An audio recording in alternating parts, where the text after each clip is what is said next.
Okay, peak performance event. Mind blown. So much stuff. In this video, we're talking about the SE3. They gave it the same chip as in the iPhone 13. So you can buy the SE3 for $429 and have the same performance as like $1,000 iPhone, which is just crazy. Now, obviously, you're not getting everything that the iPhone 13 has. It does have that same design as the iPhone 6 or 7 and 8 model devices, which is good. Like this is how Apple is saving money on this device, but they're just putting the internals in there. Better battery life, still has Touch ID. It's a small phone, which people like to have. I prefer a smaller phone.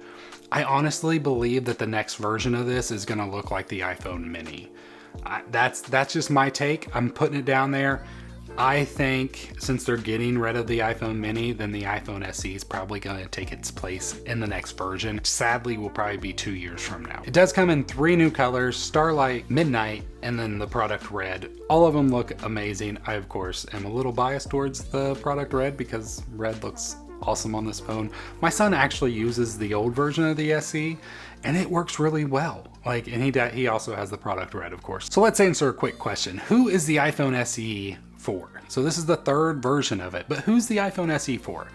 Honestly, I believe it's for new users. They even talked about kind of like first time iPhone users in the video. And for new users who want to experience iPhone for the first time. That's what this is for. It's a cheap, easy model to get somebody in the door and get them locked in to this Apple ecosystem, because you know once you're locked in, it's like near impossible to get out, which I'm all for. I love the ecosystem. Who exactly would be a new user for the iPhone? Kids.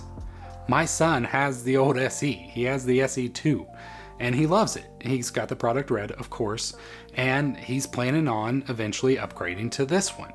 It's the perfect kid phone. Like if your kid's at that age to where they need an iPhone or they need a phone in general, what are you gonna buy them? You're not gonna buy them the 13 or the 13 Pro, the SE. It's the nice, cheap, easy version that you can set up like a kid cellular account on and use. And then it gets them locked into that ecosystem.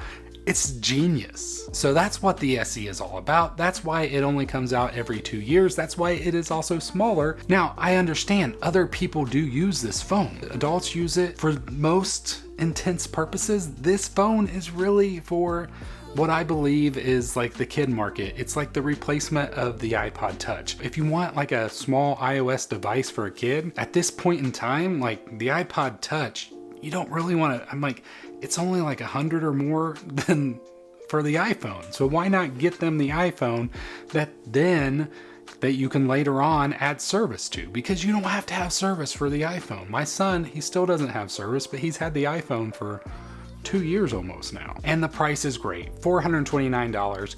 It's gonna be available to pre-order this Friday, March 11th, and then you can pick it up in the store on March 18th, next Friday. Holy cow, that is insane. If you like this video, please hit that thumbs up. Also, feel free to subscribe. And if you want to watch more content on the Peak Performance, I got 2 other videos right here. Hope you guys have a great rest of your day. God bless.